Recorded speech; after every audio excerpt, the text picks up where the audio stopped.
ሰላም ጤና ይስጥልኝ። ይህ የአማርኛ መጽሐፍት የዩቲዩብ የትረካ ቻናል ነው። በዚህ ቻናል ዘወትር ሰኞ፣ ረቡዕ እና አርብ ምሽት 3 ሰዓት ላይ የተመረጡ የአማርኛ መጽሐፍት ትረካዎችን ወደ እናንተ እናደርሳለን።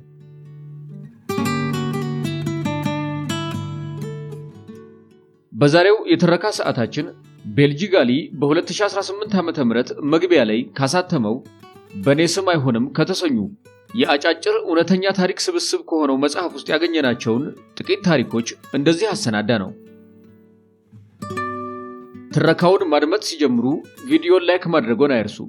ቻናላችንን ሰብስክራይብ ካላደረጉ ሰብስክራይብ በማድረግ የቻናላችን ቤተሰብ ይሁኑ። እስከ ትረካው ማብቂያ ድረስ አብራችሁን ቆዩ። የጸደይ ወቅትና ቢጫ የአደይ አበባን ምን እንደሚያስተሳስራቸው አይታወቅም። በሀገራችን በመስከረም የአደይ አበባ መታየት የዝናብ ወቅት ማለቁን ያበስራል። የመስቀል ወፍና የአደይ አበባ ቀጠሮ እንዳላቸው መስከረም ሲጠባ ማን ያውቃል እንዳለው ገጣሚው። እኛ ሀገር አደይ አበባ እንዳለ እዚህ ጀርመን ደግሞ የፋሲካ ደውል ኦስተርን ግሎከን የሚባል ቢጫ አበባ አለ። ለአንድ ዓመት አፈር ውስጥ አንቀላፍቶ ተኝቶ ለፋሲካ መሬት ፈልቅቆ ብቅ ይላል። ከሱ ጋር ተከታትለው የክረምቱን ብርድ በመፍራት ወደ አፍሪካ የኮበለሉ አዕዋፋት ወደ ሀገራቸው ይመለሳሉ። ክረምት ይቀርና ጸደይ መምጣቱን ለመንገር ይመስል ክረምቱን ያልሸሹ እርግቦች ከድብርታቸው ወጥተው በጠዋት እንቅልፍ የሚነሳ ልዩ ድምፅ ያሰማሉ። በክረምቱ የደረቁ የሚመስሉ እጽዋት አረንጓዴ ቅጠል ማቆጥቆጥ ይጀምሩና ዳግም ሕይወት መዝራታቸውን ያሳውቃሉ። ምድር እንደገና ካሸለበችበት የነቃች በሚመስለኝ በዚህ ጊዜ አዲስ ዓመት የገባ ይመስለኛል። ፈረንጆች ይህንን ደስ የሚል ወቅት ትተው በዛ ድቅድቅ ጨለማ፣ በዛ በረዶ በተከመረበት በታህሳስ ወር ዓመት የሚቀይሩት ለምን ይሆን? ሁሌም ይገርመኛል።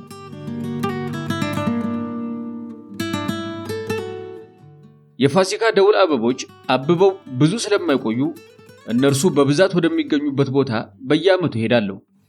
ጠባቡን መንገድ ይዤ ከጫካው አጠገብ አውራ ጎዳናውን በጎን ትቼ እጓዛለሁ። እኔ ብቻ ሳልሆን አላፊ አግዳሚውም ይህንን ውብ ተፈጥሮ በማየት ይደሰታል።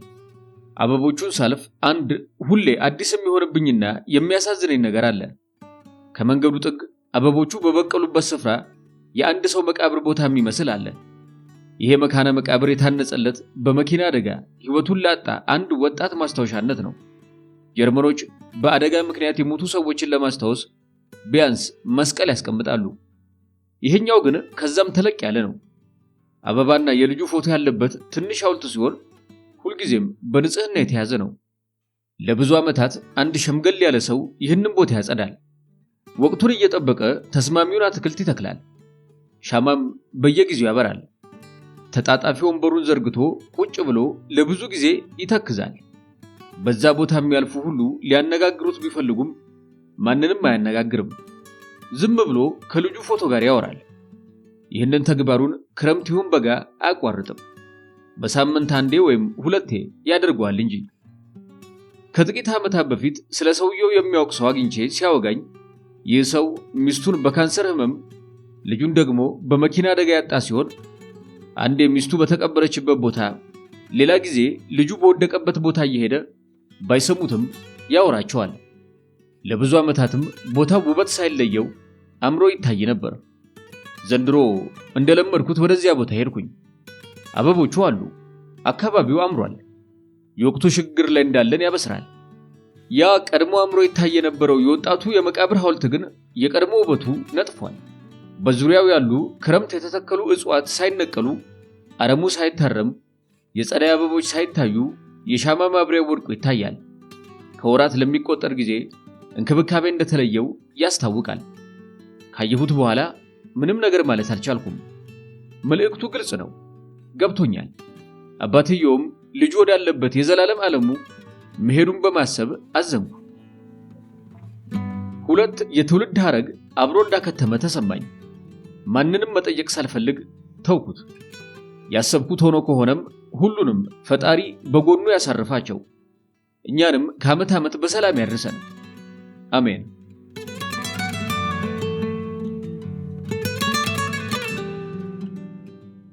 እነሆ አጥንቴ ሳሳብኝ መሰለኝ የዘንድሮ ብርድ አጥንቶቼ ድረስ ዘልቆ ተሰማኝ። ቢሆንም ገላ ወይም ሰውነት ገር ሞኝ ነውና አካባቢውን ቶሎ ይለምዳል። ከአውሮፓ በክረምት ወደ አዲስ አበባ ገብቶ በረደኛ ላይ አይጠፋም። ያውም በከሰልና በተጠበሰ በቆሎ ለሚገላገላት ብርድ። ብርድማ አውሮፓ አለ እንጂ ትንፋሽህ ጺምህ ላይ በበረዶ መልክ ሲረጋ፣ ጥፍርህ የተነቀለ ሲመስልህ፣ ጥቁሩ የቆዳህ ቀለም ሲቀላ፣ እግርህ ደንዝዞ ያንተ ሳይመስልህ ሲቀር። ብርድና ቅዝቃዜ አይነተ ብዙ ናቸው። ለአብነት ያህል ከወደ ሩሲያ ወይም ሳይቤሪያ አካባቢ ካሉ ትረካዎች መካከል ቮድካ ጠጥቶ ሞቅ ብሎት ከቤቱ በረንዳ ወይም ደጃፍ የተኛ ሰው ጆሮና አፍንጫው ከአካላቱ ተከፍለው መነጠላቸውን የሚያወሱ ተረኮች አሉ። የሳይቤሪያ ብርድን በሚመለከት በጥንታዊቷ የሩሲያ ስነ ጽሑፋዊ ስራዎች ላይ ተከትበው አንብበናቸዋል። በዚህ የመልክዓ ምድራዊ ገጽታ ልዩነት የተነሳ ከአፍሪካ ወደ አውሮፓ የመጣ ሰው የመጀመሪያውን የበረዶ አይነት ለማየት ይጓጋል። በረዶ ሲመጣም ይሄ የእውነት በረዶ ነው ብሎ በእጁና በምላሱ የሚሞክርም አለ። ይህ እንግዳ አፍሪካዊ በረዶ ከቅዝቃዜ በቀር ድንቅ ውበት እንዳለው የሚገባው ያኔ ነው። እያንዳንዳችን ከአፍሪካ ወደ አውሮፓ የተሰደድን አካላትም በአውሮፓ ምድር ያጋጠመንን የመጀመሪያ የክረምት ወቅት ከአእምሯችን አይጠፋም።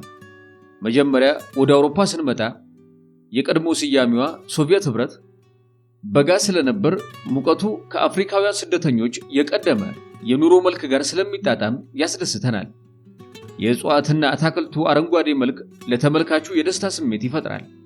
የሀገሬው ዜጋ ፊት ላይ የሚነበበው ፈገግታ አስደሳች ትዕይንት ነበር። እውን እዚህ ሀገር በረዶ ይኖራል ብለን የጠየቅንም ነበርን። በጋው አልፎ ጥቅምት ሲገባ አረንጓዴ ቅጠል ወደ ቢጫ ሲለወጥ ፀሐይ የምትለግሰውን የሙቀት መጠን ስትቀንስና በማቀዝቀዣ ውስጥ የምታበራ አምፖል ስትሆን ንፋሱ ማፋጮት ሲጀምር እርግጠኛው የብርድና ቅዝቃዜ ወቅት እንደመጣ ተረዳን። ከሀገራችን ያመጣናቸው ሸሚዝ፣ ሹራብ፣ ጃኬት፣ ቲሸርት ወዘተ የተለያዩ አልባሳት ብርዱን እንዲከላከሉልን ብንለብሳቸውም የትምህርት ቤቱ አስተዳዳሪዎች ግን አልባሳቶቻችን በሙሉ ሰብስበው ወስደው የክረምት ልብስ ገዙልን። እየተነጫነጭን ይሄ ሁሉ ምን ያደርግልናል እያልን ተሸክመን ገባን። ሻብካ፣ ባለጥጥ ወይም ፀጉር ያለው ኮፍያ፣ ካፖርት፣ ጃኬት፣ ጫማ፣ ባለጥጥና ባለፀጉር በየአይነቱ አልባሳት ተገዛለን። እያደር ነፋሱ ማፏጨት ጀመረና ብርዱ ተከተለ። የቆዩ ነባር ተማሪዎች ስናገኝ ምን ያህል እንደበረደን ስንናገር ገና ምኑን አያችሁትና ታማርራላችሁ አሉን። አንድ ቀን ጧት ስንነሳ ሀገሩ ሙሉ በረዶ ለብሶ ጠበቀን። በረዶ ማለት ይሄ ነው ብለን ተደነቀን። ለካ በረዶ ሲጥል አይበርድም፣ የበረዶ ብርድነት ሲቆይ ነው የተባለውን እውነታ ማረጋገጥ አስቻለን። እንደ ድል ሆኖ የመጀመሪያው ክረምት ኃይለኛ ብርድ ስለያዘ አዲስ የመጣ ነው አልቻልነውም ነበር። ብርዱን ለመቋቋም ያላቸውን ጋቢ ከጃኬታቸው ስር አድርገው የሚለብሱ ነበሩ። አዲሶቹ ነዋሪዎች ለቀድሞዎቻችን ጥያቄ ያቀረብን። ብርዱ እንደከበደን አጫወትናቸው። ኑ ብለው ምግብ ቤት ወሰዱንና ነጭ የአሳማ ጮማ መሃሉ ላይ የሚንቀጠቀጥበት ሾርባ አሳዩንና እሱ ነው ሙቀት የሚሰጣችሁ አሉን። እኛም ላለመመገብ አንገራገርን። አንበላም አለን። ግማሹ አማት ቦሮጠ። ችግሩ እየባሰ ሲመጣ ከብርዱ ጥንካሬ የተነሳ የልብስ ብዛትና ድሪቶ ክምችት ልዩነት ሳያመጣ ሲቀር ቀስ በቀስ የአሳማን ሾርባ መቅመስ ጀመርን።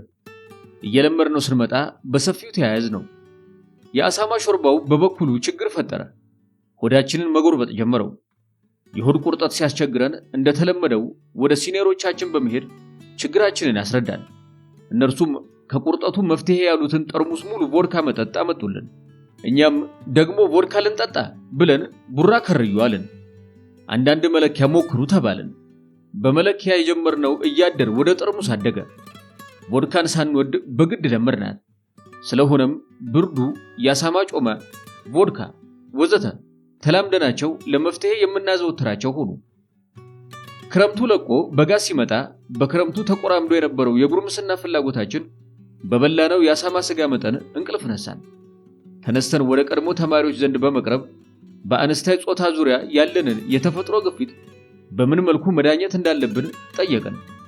እዚህ ሀገር ፍቅረኛ የሌላቸው ሴቶች ፓርክ ውስጥ ይቀመጣሉና ሴቶችን ማግኛ ቦታችሁ በመዝናኛ ፓርኮች ውስጥ ነው፣ እዚያ ሄዳችሁ ስትግባባቸው ባጠገብሽ መቀመጥ ይቻላል ብላችሁ ጠይቁና መልሳቸው ይቻላል ከሆነ ባጠገባቸው በመቀመጥ በማነጋገር መፍትሄ ይሰጣል። ያለ መቸኮልና አጉል ፍጥነትን በመቀነስ አካባቢያችሁን ቃኙ ተባልን። ተቀመጡ ስለተባላችሁ ፈልጋኝ ነው ብላችሁ አታስቡ ሲሉ አከሉልን። ከውጭ ሀገር ሰዎች ጋር መውጣት የለመዱ ሴቶች ደግሞ እኛ ገንዘብ እንደሌለን ስለሚያውቁ አረቦችንና ሌሎች ገንዘብ ከመንግስቶቻቸው የሚሰጣቸው የአፍሪካ ሀገራት ያሉ ተማሪዎችን ይመርጡ ነበር። ከቋንቋው ችግር ጋር በመከራ አንዳንዶቻችን ተሳካልን፣ ሌሎች ደግሞ ሳይሳካላቸው ቀሩ። ያ የተሳካለት አካል ከፈረንጅ ጋር መላመድ ተገቢ መሆኑን በማመኑ ለመግባባት ሲል አፉን ከፍቶ ማዳመጥ የማምለጫ ዘዴ ያደረገው። አንድ ቀን የኛ እድል ሰምሮ እናገኝ ይሆናል ብለን በየፓርኩ እግራችን እስኪቀጥን ድረስ ዙረቱን ተያያዝ ነው። በዚህ ዙረታችን አማካኝነት ከቀደምቶቻችን እንደተነገረን እዚህ ቦታ መቀመጥ ይቻላል ብለን ስንጠይቅ የምናገኘው ምላሽ አይቻልም፣ ደህና ሁን ስለሆነ ከብዙዎቹ ሴቶች ጋር ተግባብተን ሌላ ቀን ለመገናኘት ቀጠሮ እንድንይዝ ስንጠይቅ እሺ አይሉንም ነበር። በኋላ በእድሜ ገፋ ያሉትንና በቅርጽ ወፈር ያሉትን መጠየቅ ጥቅም እንዳለው ተረዳን። ወጣቶችና ቆንጆዎች ላይ ጊዜ ማጥፋት እንደሌለብን ገባን። የሩሲያ መንግስት ለአካዳሚ ዘርፍ የመረጠውን የቋንቋ ትምህርት በብቃት ተወጥተን ወደ ዋናው የሙያ መስካችን ስናመራ የተሻለ የቋንቋ ችሎታ ከማዳበራችንም በላይ የህዝቡን ባህል እየተረዳን በመምጣት ችግሮቻችንን መቅረፍ አስቻለን።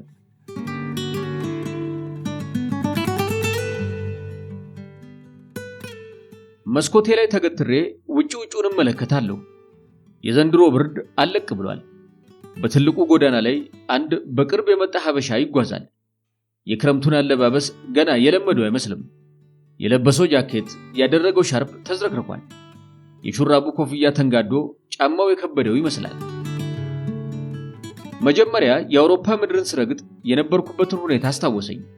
ከባድ የክረምት ልብስ መልመድ፣ በሱሪ ላይ ሱሪ፣ ከካናቴራ ጀምሮ እስከ ካፖርት፣ ከራስ ክብደት የማይተናነስ ጫማ መጫመትና መጎተት።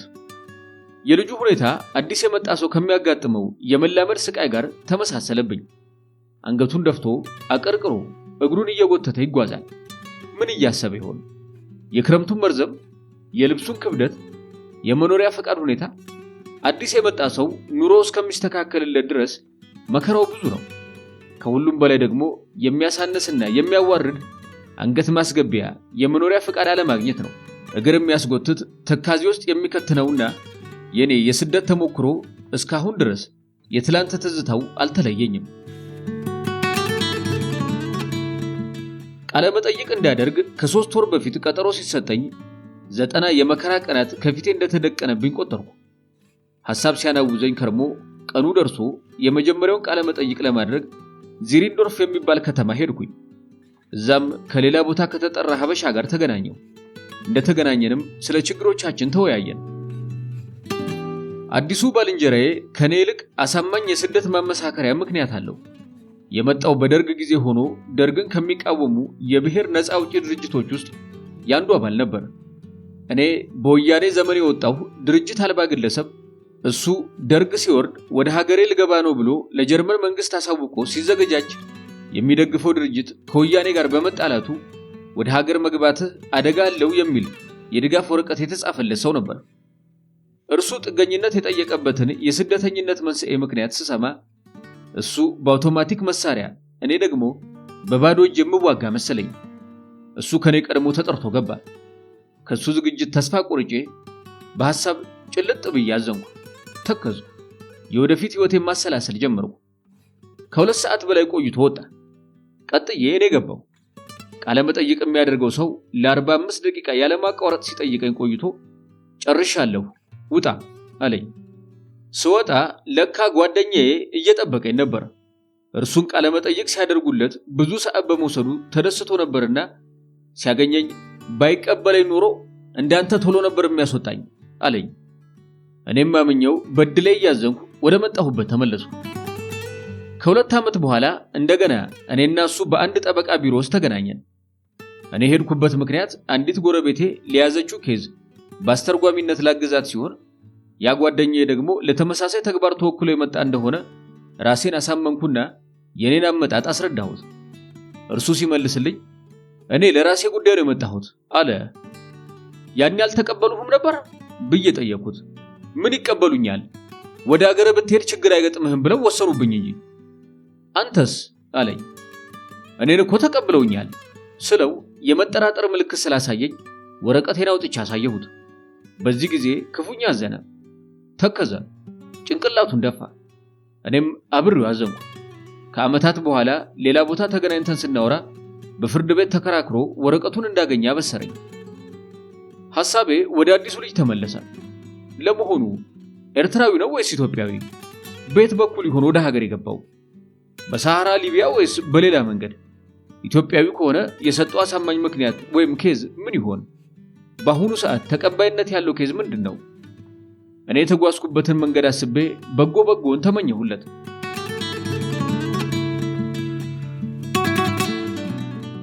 ወደ ፍራንክፈርት የሚሄደውን ባቡር ለመያዝ እየጠበኩ ነው። ሌሎች የአካባቢው ነዋሪ ሀበሾች ልጆቻቸውን የሀገር ልብስ አልብሰው ወደ ቤተክርስቲያን ሊሄዱ ከኔ ራቅ ብለው ባቡር ይጠብቃሉ። ሰሞኑን በሆነ ባልሆነው እንባዬ ይወርዳል። አሁንም ልጆቹን ሳይ አይኔ በእንባ ተሞላ። ደግሞ ሰው ፊት እንዳያዋርደኝ በማለት ለማቆም እታገላለሁ። የእንባዬ ብዛት ይገርመኛል።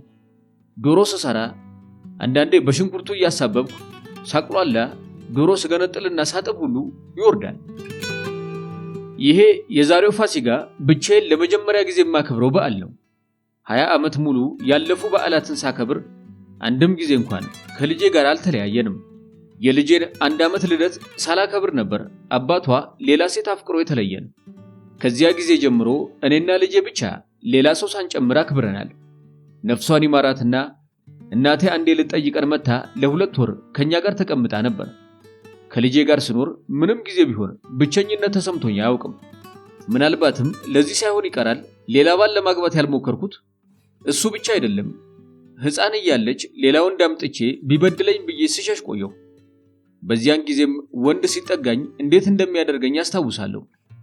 ልጄ እያደገች ስትመጣማ በቃ ብቸኛዋ ጓደኛዬ ሆነች። ጊዜ በጊዜ ሲተካ ልጄ የመጀመሪያ ፍቅረኛ ጓደኛ የያዘች ጊዜ በጣም ደስተኛ ሆንኩኝ። ፈረንጅ ሀገር አይደል ያለነው? ጓደኛዋን ይዛ ቤት እንድትመጣ ፈቀድኩላት። ግን ብዙም ሳይቆይ ተለያዩ። ከዛም 1-2 ጓደኞች ነበሯት። ፍቅረኞች ይመጣሉ ይሄዳሉ። ካሁኑ ጓደኛዋ ጋር ግን በጣም ተስማምተዋል። እኛ ቤት ብዙውን ጊዜ፣ አንዳንዴ ደግሞ እርሱ ቤተሰቦች ጋር እያሉ ኖረዋል። በዚህ የተነሳ አንድም ቀን እንኳን እሷ ከኔ ተነጥላ ትሄዳለች ብዬ አስቤ አላውቅም። የማይቀረው የቁርጥ ቀን አይደርስ የለምና ደረሰ። ማሚ ከጓደኛዬ ጋር አንድ ላይ ልንኖር አስበናል ስትለኝ ደነገጥኩ። ምን እንደምላትም አላወኩም። ምን ነው እዚህ ቤቱ አልተስማማችሁም እንዴ ስላት እሷም እንደመደንገጥ አለች። እሱ ከዚህ በኋላ ከቤተሰብ ጋር መኖር አይፈልግም አለች። ምንም ማለት ስላልቻልኩ እሺ ጥሩ ብዬ ስለተስማማው ቤት ሲያገኙ ወጡ። የመጀመሪያ ቀን እሷ እንደሄደች በቤት ውስጥ ካለው ትልቅ መስታወት አጠገብ ብቻዬን ቆሜ ያገኘሁት። በዚህም መጀመሪያ ጊዜ ራሴን በደንብ አየሁ። ውስጤ የማያት ትልቅ ሴት መሆኔን ተረዳሁ። አሁን ብቻሽን ሆንሽ፣ ማን ይፈልግሻል? 20 ዓመት ሙሉ ህይወትሽን ለልጅሽ ሰጠሽ። አሁን ያንቺን ህይወት ማን ይቀበል? ማን ያስቀጥል? ብዬ ራሴን ስጠይቃት ከወዴት እንደመጣ ያላወቅኩትን ባይን ማቆም ተሳነኝ። ምን ችግር አለው? ልጅሽ ልጅ ወልዳ አምጥታ ትሰጥሽና የልጅ ልጅሽን ታሳድጊያለሽ። የቀረ ዘመኔንማ ከልጅ ልጅ ጋር አላደርገውም ብዬ መለስኩ። ይህንን ካላደረግሽማ አንድ ባል ፈልገሽ ታገቢያለሽ። አሁን ውበቴ ረግፎ ማን ነው እኔን አግብቶ የሚኖርና የሚያኖረኝ? እዚህ ባታገቢ እንኳን ወደ ሀገርሽ ሄደሽ ምን የመሰለውን ሸበላ ታመጫለሽ? ይህም አይደረግም። በሌሎች የደረሰውን እያየሽ እንዴት ትመክሪኛለሽ? ስንቱ ነው ወደድኩሽ ብሎ ካመጣችሁ በኋላ ጥሏት ሲሄድ ጨርቋን ጥላ ለመሄድ ምን ይቀራታል? ታዲያ ምን ሌላ አማራጭ አለ? አንድ ጠና ያለ ፈረንጅ ጀርመናዊ ትፈልጊ ይሆን? ምን ማለትሽ ነው? ከዚህ እድሜ በኋላ እንዴት ከፈረንጅ ጋር ለምዳለሁ? እንግዲህ ገዳም አገቢ፣ የመጣው ቢመጣ መቻል ነው። ደግሞ አንቺ ብቸኛ አይደለሽም። ብዙዎች ህይወታቸውን ለልጆቻቸው አልሰውም እንዴ? ቀና ብዬ በመስታወት ፊት የቆመችውን የገዛ ምስሌን ተመለከትኩ። ወዲያውኑ ራስሽን ብትጠብቂ እኮ ደህና ነሽ የሚለው ሽው አለብኝ።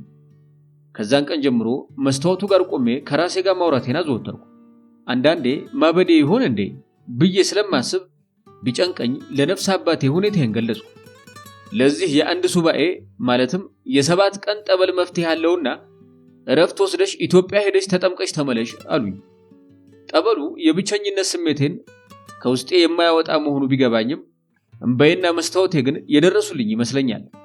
ዛሬ ፋሲካ ነውና በመስታወቱ በኩል ያለችው ጓደኛዬ በርቺ ብላ ብታጽናናኝም እኔ ግን በትንሽ በትልቁ አልቅሽ አልቅሽ ይለኛል።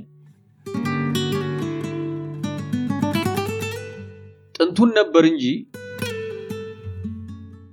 የጀርመን ሕይወቴ እንዲህ በቀላሉ ፍጻሜውን ያገኛል ብዬ አልገመትኩም ነበር።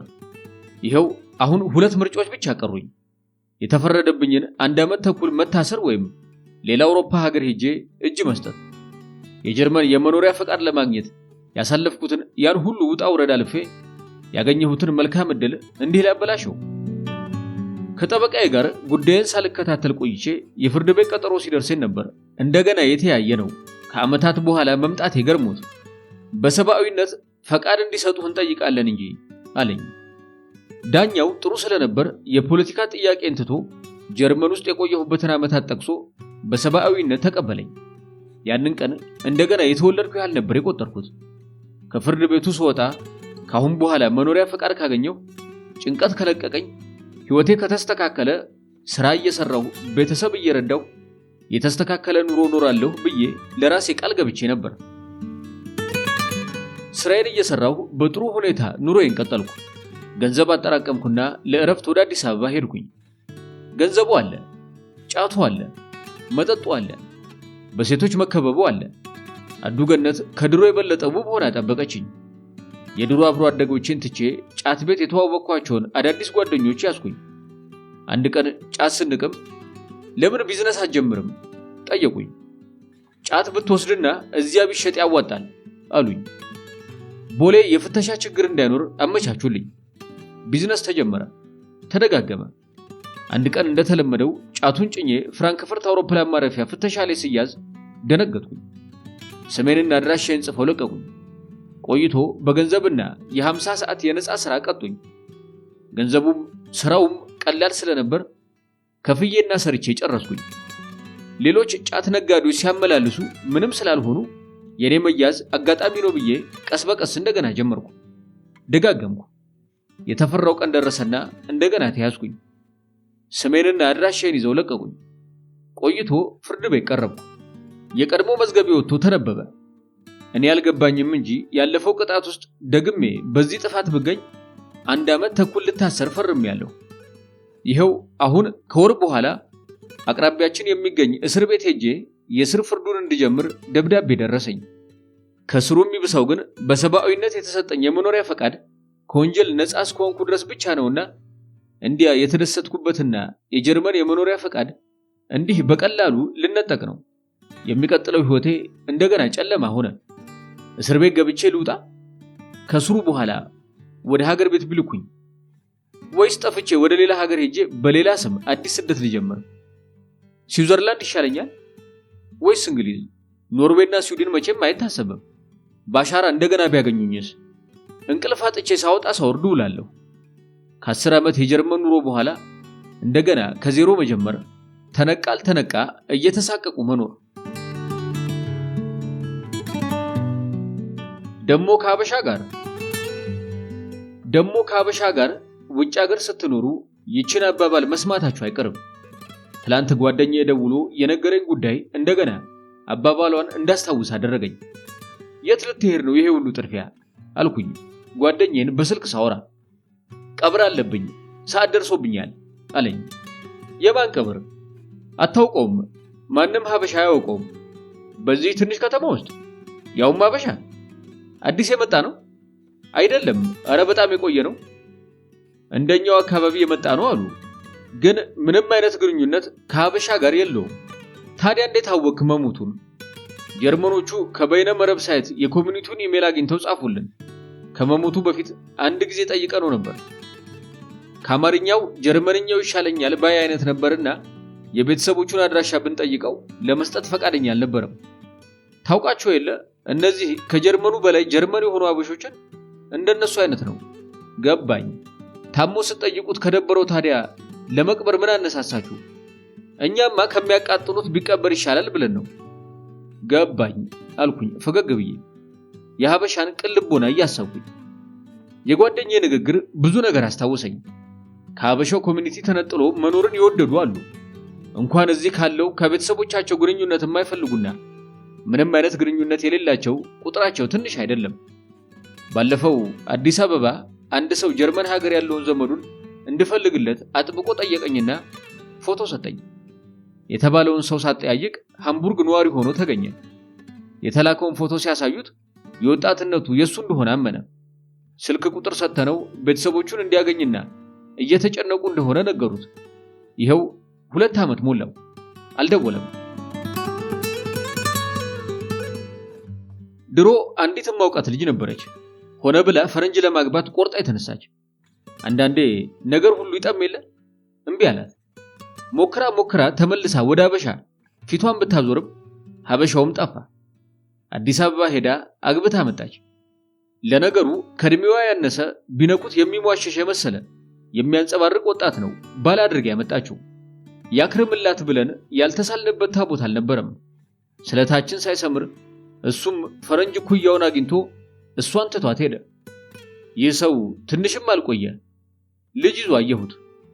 ልጅቷ አሁን ሴትዮዋ ማለት ይቻላል ድሮም ከሐበሻ ጋር ብዬ ነበር ብላ አንድ ጠና ያለ ፈረንጅ አግብታ ከሐበሻ ጋር ያላትን ግንኙነት አቋርጣ ትኖር ጀመር።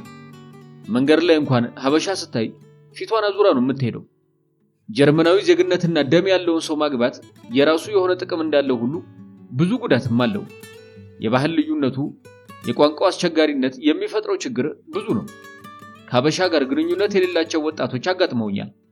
አንዳንዶቹ ከእጽ ወይም ድረግ ጋር ተፋቅረው ይኖራሉ። ይህንን የጀመሩትን ለማስፈጸም የሚቀለው ከጀርመኖቹ ጋር በመሆን ነው።